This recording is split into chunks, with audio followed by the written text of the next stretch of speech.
Good morning and welcome to Rose Red Homestead and happy Halloween. Today is Halloween. When my children were young, we would buy lots of pumpkins or grow them or whatever whenever we had a garden. And one of our favorite things to do as a family was to take those pumpkins, those jack-o'-lanterns, if they were only about a day old. If they'd been sitting out with the carved faces for several days, I would not use them. But if they had just been there overnight, then we would turn them into pumpkin pies. And that's what we're going to do today. We're going to start with these pumpkins, and I'm going to show you how to process them. We will can them, and then we're going to make a pumpkin pie. So we'll get started on all of this in just a moment.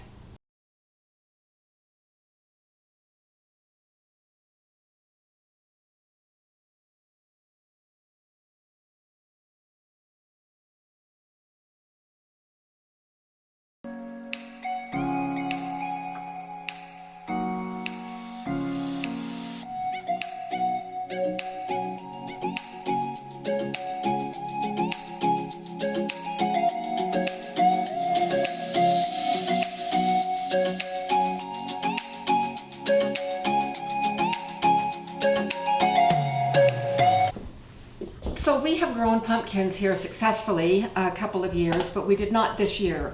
So the title of this video is From Garden to Pie, Pumpkins from Garden to Pie. So these certainly did come from someone's garden, but not ours. And last year I was in Virginia with my son and his family, and we went to a fabulous garden, huge garden, public garden where you would come and then whatever produce you picked then you would pay for.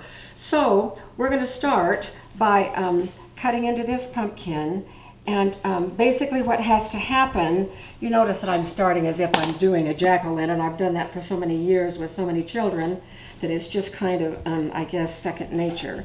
But once we get into this, it will no longer be the process for cutting a jack-o'-lantern. So I'm going to open up the top here, and then what we have to do is to get these pumpkins peeled and then cut in 1-inch squares. So there are lots of ways to get the peel off of these pumpkins. And if you've done at all searching on the internet, you know that some people say you just bake them for a little bit and then the skins are easier to get off. Well, I'm going to try to do this as easy as possible. And I'm scraping out the innards now. And if you like pumpkin seeds, you can also save these pumpkin seeds and process them. But Jim and I don't care for them, so I'm not going to do that. Lots of recipes for that on the internet. And I want to scrape the inside of this to get beyond the fibers that are here. And I'm using this great big spoon, number one, because it's big, and number two, because it is has kind of a sharper edge. There are lots of people that tell you that you should really only use pie pumpkins for making pumpkin pie. And, you know, pie pumpkins haven't always been around. They were especially bred for being a little bit sweeter. But when I was growing up, there was no such thing as pie pumpkins. And usually pie pumpkins are quite a bit smaller and a little bit sweeter. Jim and I found some in a grocery store, and they were so expensive compared to these that most people buy just for jack-o'-lanterns. So you can really just use any pumpkin at all for making pumpkin pies. And if it's not quite sweet enough, then guess what? Add a little bit more sugar. So this is the method that I'm going to try today, which is actually I'm going to get a different knife.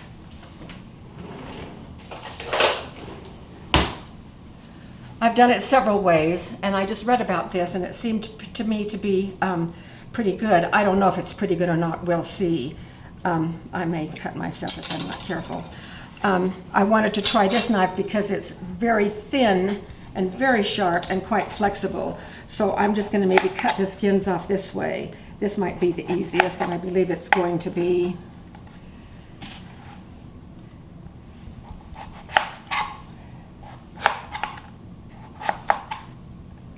So we're going to do 7 quarts today. All right, so this piece now is all ready. And so I'm just going to cut it in about 1-inch chunks. And then I'm going to put it in my pot here.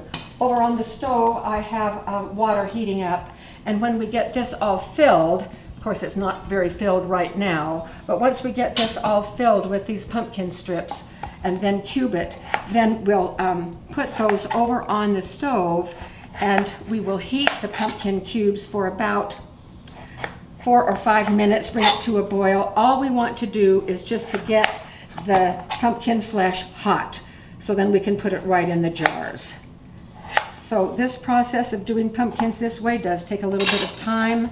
I used to just cook them and then can the puree until I read that the USDA does not recommend canning the puree. And the reason for that is because they have not tested the puree, and so they cannot guarantee that the proper temperature gets down into the middle of those jars in order to bring it up to the proper temperature and pressure. Well, pressure and temperature are inexorably connected. At a certain pressure, you always have a specific temperature, which is why we are so careful about the amount of pressure that we use based on our elevation. So we will be back when I have finished cubing all of these and heating them up and they're ready to go into the jars. We're back.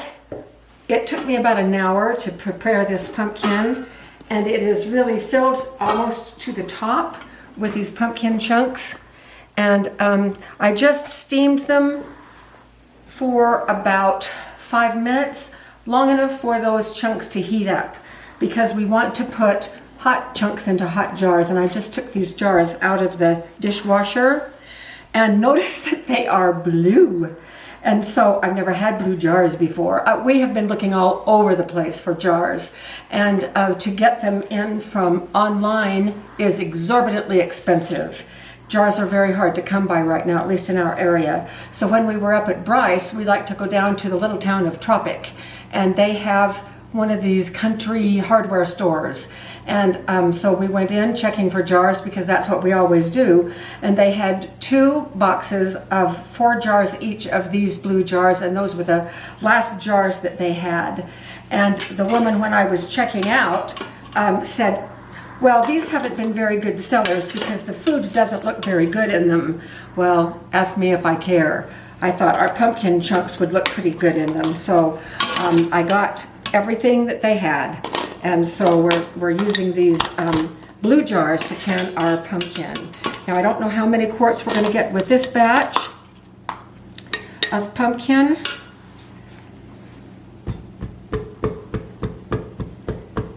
But I am going to stomp them down a little bit, and hopefully we'll get about 7 jars. And then, after we fill them all, I'm going to use some of the water that I used to steam, the big pot that this fits in. And we're not putting salt or any other seasoning, but I'm just going to use this cooking water because it is boiling hot right now, and filling it up to 1 inch of headspace. And then we will put the lids on and the rings. And so, well, now that doesn't look so bad in those blue jars. You can hardly tell that they're blue. So we will finish filling these, and then we will come back when we're just about finished here. This is our last jar, and I forgot to do a couple of things on that first jar. So I told Jim I needed to come back and show on this one, because I always like to demonstrate correct procedure. So once this is full, and by the way, this took our just 2 pumpkins, the 2 larger pumpkins. So we still have a couple of pumpkins left. Okay, so now I'm going to be pouring in the liquid after tamping it down. And whenever you have chunky food like this, it's really, really important to get the air bubbles out. And I know I get lots of comments for using a table knife instead of one of those fancy plastic things, but you know, when I started canning, plastic wasn't even invented yet. And so we just used a kitchen knife. I've never broken a jar so far, knock on wood, and so I continue to do that. I'm careful not to score the inside of the jar. So I forgot to do that. I went back to that first jar and did that, and then had to add a little bit more liquid, and then I forgot to wipe off the top to show you that as well. Most of you who are experienced canners know that that is part of the procedure. All right, so this is jar number 7, and we still have some pumpkin left. And so I am going to go ahead and cook this down because it won't fit in. I'm not going to do another batch of pumpkin. I'm going to cook this down and so that it will be just like in one of these jars. And when these are done, we'll come back and do our pie, but I'm going to use these instead of these, but the process will be the very same. So I'll meet you out at the canner in just a minute. I'm putting the last 2 jars in. So we have 7 quarts in this canner.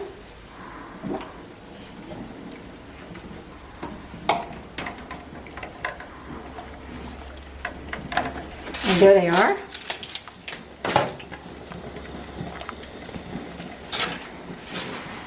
And putting the lid on.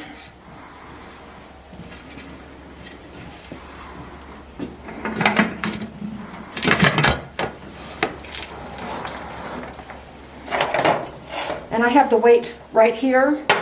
First of all, we're going to wait until this canner comes to a full rolling boil and steam starts pouring out of this vent.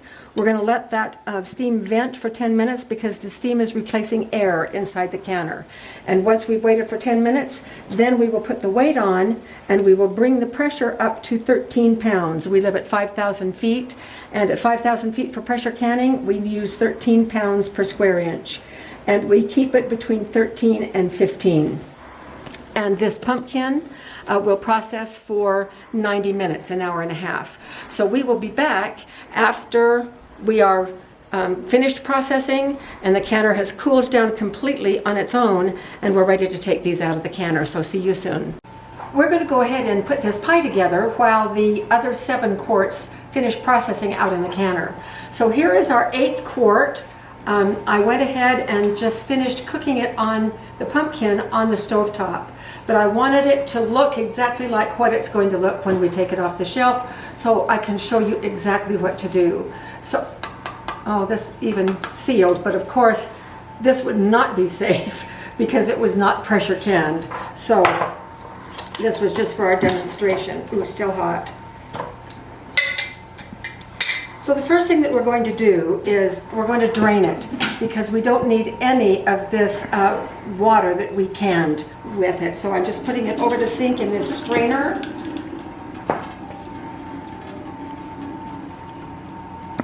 And we're going to let that drain for a minute. Now here's a couple of things. If you have ever opened up a can of Libby's pumpkin, not their pumpkin pie filling, but just their pumpkin, you know that it's very thick and it's very dark. Well, this is not going to be that. So, and that's fine because this is really a whole lot better. So once we have drained it all, see how bright and orange it is, and it's still lumpy. One of the things that we do want is to get this just as smooth as we can. So it takes 2 cups of puree to make a 1 9-inch pie. And I've made my crust, you can see it right there, and it's all ready to go. I'm not going to demonstrate that because we have a video on making the pie crust. And so I'm going to measure this first and kind of mash it down. It won't be nice and completely smooth. We're going to use the food processor for that in just a minute. But I want to get an approximation that we're going to have about 2 cups, which I know that we will. It's about how much, in fact, that we're going to have. So as I smash this down, as if it were puree. Whoop! I bet that got my blouse. Okay, so we have 2 cups. And then I'm just going to put that right into my food processor. And I'm going to do the whole pie filling right in the food processor so I don't get too many dishes dirty. All right, now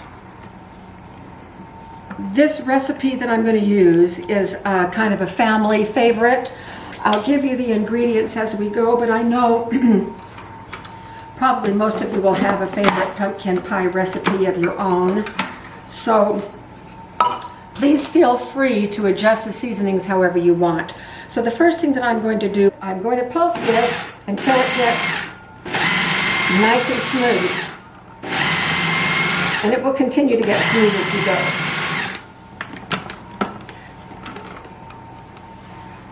So just going to check that. There's our oven that's just ready. Okay, so this looks pretty good. Now I'm going to add the 2 eggs.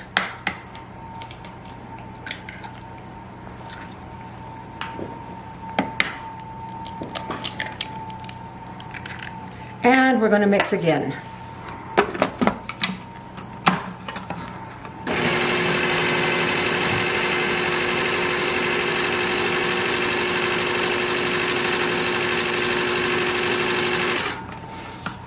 Then I'm going to add the sugar. Now the sugar is 3/4 cup, and I prefer a mixture of white sugar and brown sugar, and this is dark brown sugar. So I put in 1/4 cup of regular sugar, and then here is that 1/2 cup of brown sugar. So, and it is the dark brown sugar. And boy, does it give the pumpkin pie a wonderful flavor.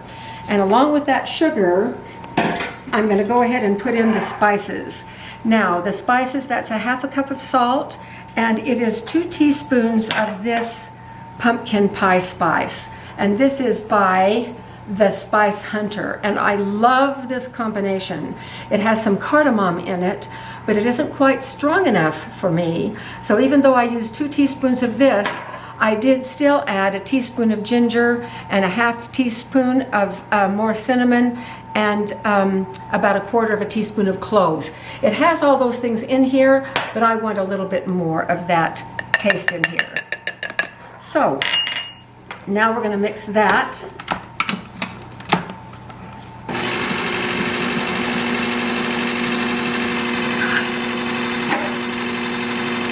Looking pretty good.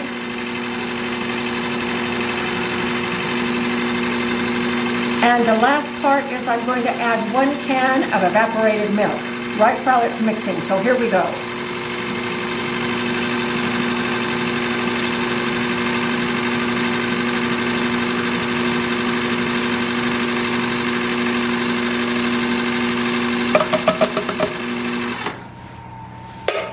And there is our pumpkin pie filling.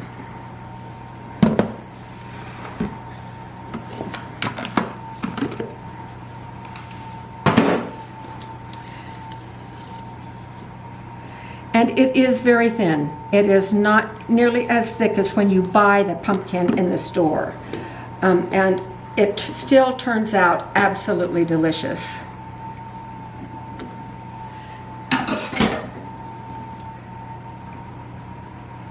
Now, I always have to taste it before I bake it to see that I've got the spices right.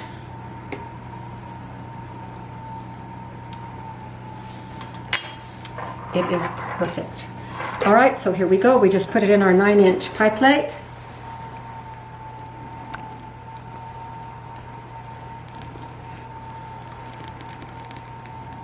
It's perfect for a 9-inch pie.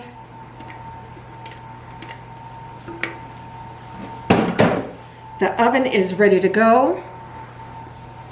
So we're going to bake it for 15 minutes at 400, well, in my other ovens I would do 425, but this oven runs hot, so I'm going to do it at 400.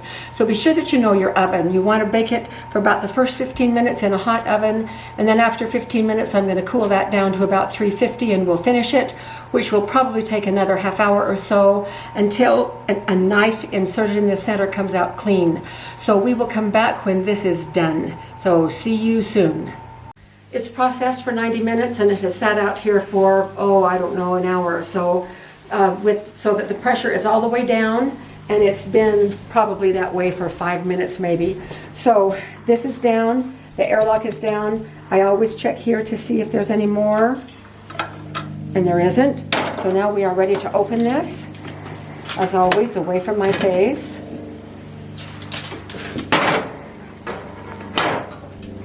And Let's see the result of our labors.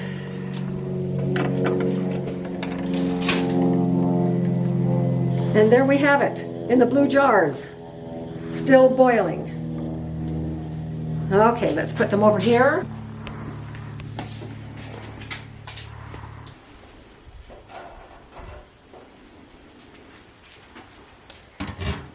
So here we have 7 quarts of pumpkin chunks that we can turn into pies. So I want to talk about a couple of things while we're here. First of all, when we made our pie inside the kitchen just a little while ago, what I found out was that a quart of pumpkin chunks like this makes a pie with about a cup of puree left over. And so it takes 2 cups to make a pie, so that means that each one of these quarts yields about 3 cups of puree. So if you are a 1 pumpkin pie family, then you can make the 1 pie and you'll have a cup left over that you can puree and put into muffins or whatever you'd like, or just save it in a baggie in your freezer until you're ready to make another pie, and then pretty soon those will add up and you can have a pie with the frozen. The other thing that I want to talk about is that lately we have had several people on our channel comment on how reckless it may be for me to remove those hot jars from the canner and bring them out here in the open air. This is an outside canning station, and I do this even in winter, sometimes even in weather that is freezing. And the big question is, oh my gosh, aren't the jars going to break if you do that? And we even had one person who said that when they take theirs out, they wrap it in a blanket and then take it in the house. You know, when I was doing my PhD work, one of the things that I studied, I love science. I'm a science educator. And one of the things that I studied was science misconceptions. There are so many science misconceptions. We all have them. I still have them. And there are a lot of science misconceptions associated with canning. And one of those is that you have to take the jars out of the canner and keep them warm until they cool off on their own. And that simply, there's no basis in scientific fact for that. Because you notice that I think it's probably about 70 degrees right now, and I just took them out of a canner. And we see that these are still boiling. And so if we understand the physics of heat transfer, that is what is going on right here. So I just want to take a second and explain that. When we have an object that is hot, like this jar right here, and it is now in this open air, what happens with heat is that heat, due to the laws of science, moves from the hottest area out into the more cool area, which would be the air. Now, if I were to bring and you know this as well, if I were to bring my hands close to this jar, I can feel the heat right here.